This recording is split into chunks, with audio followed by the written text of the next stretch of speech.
আমার যখন বয়স ৬-৭ বছর, তখন আমি দেখেছি আমার এক নানি ছিল, উনি সিগারেট খেতেন।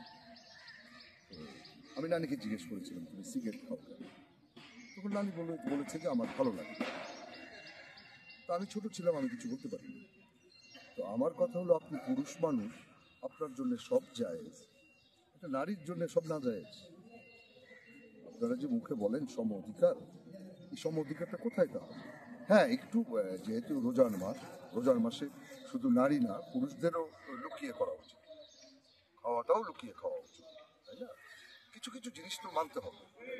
আর আমরা বাঙালি, আমাদের কিছু কালচারাল ব্যাপার আছে। আমরা একটা মেয়ে সিগারেট খেতে পারে, আমি না করি, কারণ আমি তার স্বাধীনতা হরণ করতে পারি না। কিন্তু প্রকাশ্যে মানুষকে দেখিয়ে সিগারেট খাওয়ার প্রয়োজন নেই।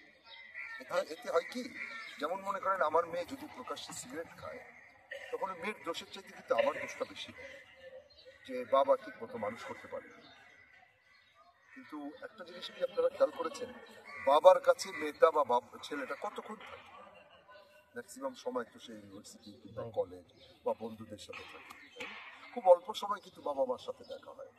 তো দায়িত্বগুলো কিন্তু কলেজে, দায়িত্বগুলো স্কুলে, দায়িত্বগুলো ইউনিভার্সিটি, তাই না? তো এই দায়িত্বগুলো ওনারা ঠিক মতো পালন করছে কিনা? শুধু বাচ্চাদের উপরে দোষ দিয়ে দিবেন। একটা বাচ্চা নিষিদ্ধ জিনিসের প্রতি বাচ্চাদের মানুষের আকর্ষণ অলওয়েজ বেশি, তাই না? ওই বাচ্চাটাকে এইভাবে ছোট না করে তাকে বোঝানো উচিত আমার মনে হয়। আর বাচ্চার বাবাকে আপনি দোষ দিয়ে দিবেন, কয়টা বাবাকে দোষ দিবেন আপনি? কোনো বাবা কোনো মা কিন্তু চায় না তার সন্তান খারাপ, এটা কোনো বাবা মা চায় না। সমাজকে যদি সুন্দর করতে হয়, আপনাকে সুন্দর কথা বলতে হবে, আপনাকে সুন্দরভাবে সমাজটা তৈরি করতে হবে। আর অন্যায়ের যেই অন্যায়গুলো হচ্ছে এখন, এটার একদম সঙ্গে সঙ্গে শাস্তিটা দেওয়া উচিত, এত সময় নেওয়ার দরকার নেই। আর আপনি শাস্তি না দিয়ে তার বাড়িতে আগুন ধরিয়ে দিন, বাড়িতে আগুন ধরিয়ে লাভটা কি? সেটা কিছুদিন পর জামিনে বেরিয়ে যাবে।